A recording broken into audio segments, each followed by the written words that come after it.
So the next statistic is called the order statistics. This is a very important concept. The kth order statistic of a sample is the kth smallest value in the sample. So order statistics that may be of particular interest include the smallest or the minimum and the largest or the maximum values in the sample. So we can call the dot min method on this array ball 1 and get the sample minimum, which is of course 1, and the maximum is of course 40 for our data. We can also call the entire order statistic. So for this we have to declare the list ball 1 as a pylab array, and we store it into an array ball 1 sorted variable, a variable called array ball 1 sorted, and then finally we sort it, okay, using the dot sort method. So the sorted data is displayed here, and of course when you ask it to display, it's not going to display the whole thing. It just says it starts with 1s and ends with 40, and the original array data is still here. Okay, so if it started at 4, 3, 11, and so on, and ended with 35, right? Okay, so now let's look at frequencies. So with lots of discrete data like this, we may be interested in the frequency of each value or the number of times we get a particular value. This can be formalized as the following process of adding indicator functions of the data points x1, x2 through xn. Namely, we simply ask what is the indicator function of xi for a particular number x. Okay.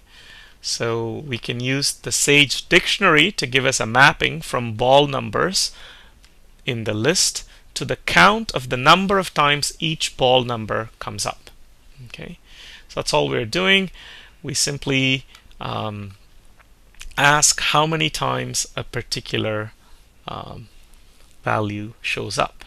Okay, so here is this auto keyword simply makes sure that the cell gets evaluated as soon as you launch the worksheet.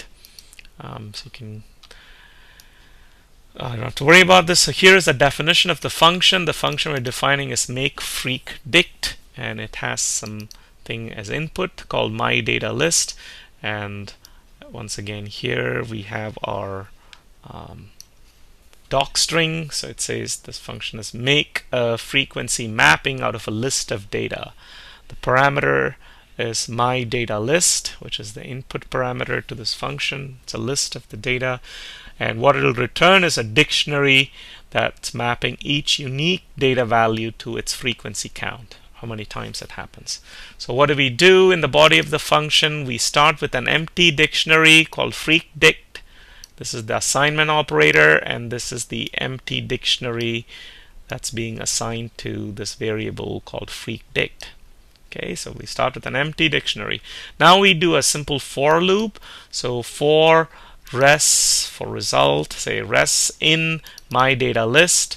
So we go through each element in myDataList, and that element will be now called res.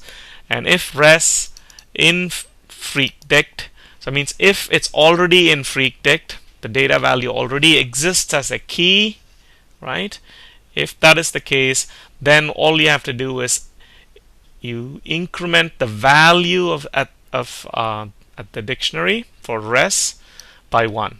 So we simply add 1 to the count. The value is simply keeping track of the count. How many times did this particular element res or the key already occur? That's going to be kept track of by the value corresponding to res.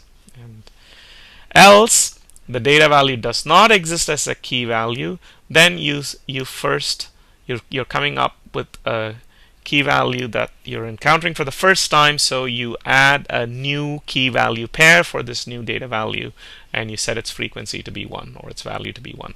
That's all that's going on in this if-else statement and a simple for loop. And finally, when you're done going through each element in myDataList, then you simply return the frequency dictionary freq_dict you have constructed. So that's that. So we can now have a look at our dictionary.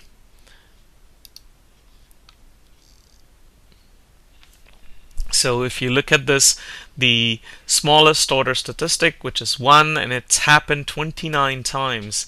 The largest one, the maximum 40, has appeared 37 times.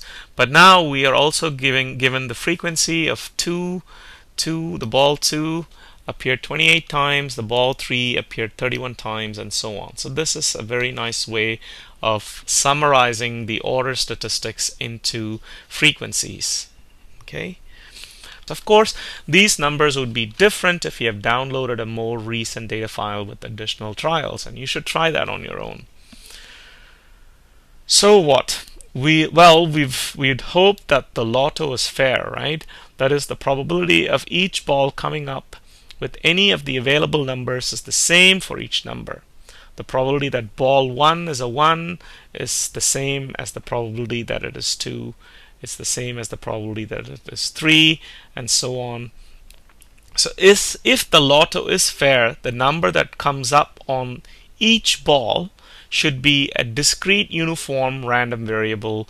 More formally, it would be a de Moivre 1/40 random variable, as we saw earlier.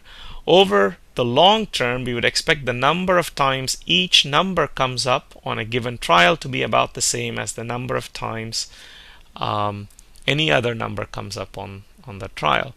So we have data from 1987 to 2008 that we've been looking at, and a first step to assessing the fairness of the lotto for ball 1 anyway could be to just visualize the data. We can use the list of points we created above and the Sage plotting function points to plot a simple graphic like the following.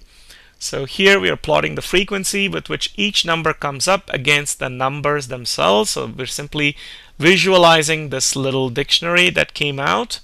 Okay, but it is a bit hard to see what numbers on the ball each red point relates to.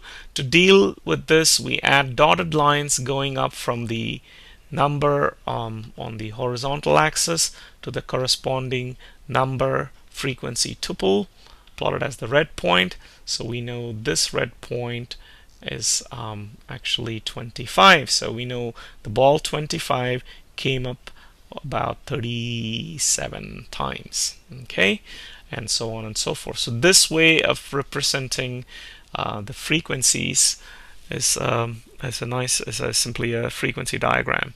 So what's going on in the cell? So we first declare this variable called lotto plot counts, and that's constructed by calling this built-in function points. What is points? Points takes in a list. Okay, so here ball1 freaks.items is the list. It is what it takes in. So if I ask what exactly is ball1 freaks.items, you can take pieces of code and paste them and see what they are. Then you know that this is simply a list of the items in the dictionary. So this is an items method of the dictionary ball1 freaks, right?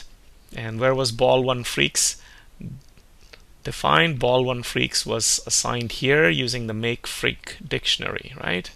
So ball1 freaks.items gives us a list of these ordered pairs, and these get passed in as argument to the points built-in function, which will make us a graphic of points. And I have the RGB red, green, blue color to be red because I want the points to be in red. So that's what this thing is going to be. So now I go through each one of the values in my ball1 freaks.keys. Okay, so what is that? Remember, if I ask what is ball1 freak.keys, it'll just give me the keys, not just the whole key value pairs like items does, but just the keys. So I simply go through for each k, for k in all the keys, I'm now going and reassigning. Okay, so I'm adding a plus equals as a I'm adding on top of this variable the line function, right? So this is again a built-in Sage graphic primitive method. It draws a line. So here I'm drawing a line between k0 and k ball1 freaks of k. So this is the blue dotted line that's being drawn for each key. Okay, so it's really this is the first place. K comma 0 is going to be this point here for a particular k. Say k is 5, k comma 0 will be this point, and k comma ball 1 freaks of k is going to be this point here. So I'm just asking Sage to draw a line, and I'm saying the line should be in blue, and the line style should be a colon, which says it's a dotted line, and those are being slapped on top of the auto plot counts variable, which started with the points. I'm adding each line at a time to this in this for loop, and finally I'm asking Sage to show me the graphic I have created, and that's what comes out. Okay, so now let's look at the empirical mass function. Empirical mass function is nothing but the relative frequency rather than the frequency. So here we saw the raw frequencies. How many times did each ball come out? Now we're going to see relative frequency.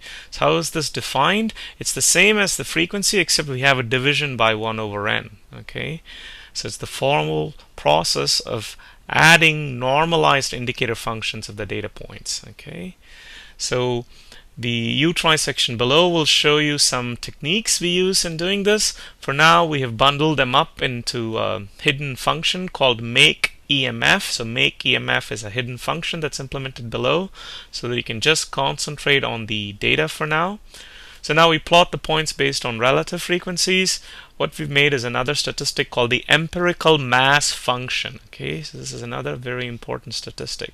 So if I just go and evaluate the cell, what's happening here is that list ball 1 finally first gets the get lotto ball 1 data. We get that list.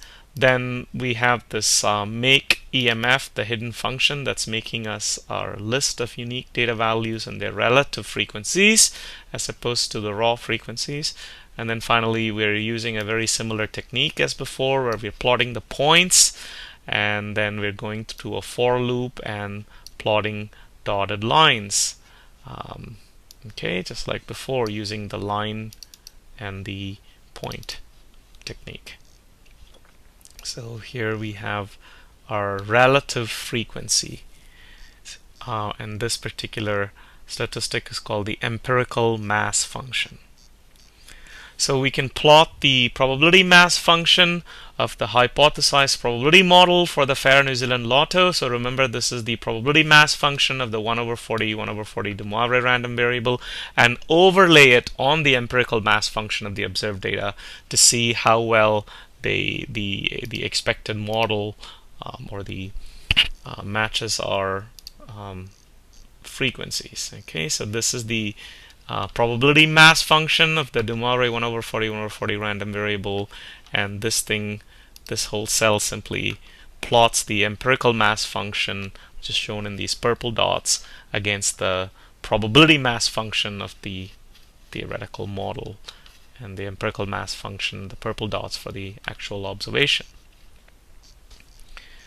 So the final topic is empirical distribution function. So this is again another extremely important statistics of the observed data. So the way this is defined is by indicator functions of half lines. So you're adding indicator functions of half lines here. So fn hat of x is 1 over n of the indicator function of the data point xi, going all the way to positive infinity, of x. So this again is bundled up into a make EDF function for you. So I just want you to evaluate the cell and make sense of the output. So here what we are doing is looking at each particular value and asking what fraction of times did that value occur, and then we are simply adding them so we get this particular picture of the empirical distribution function. Okay, so this is nothing but the process of adding indicator functions of half lines beginning at the data points. Okay, so please go through these utries next.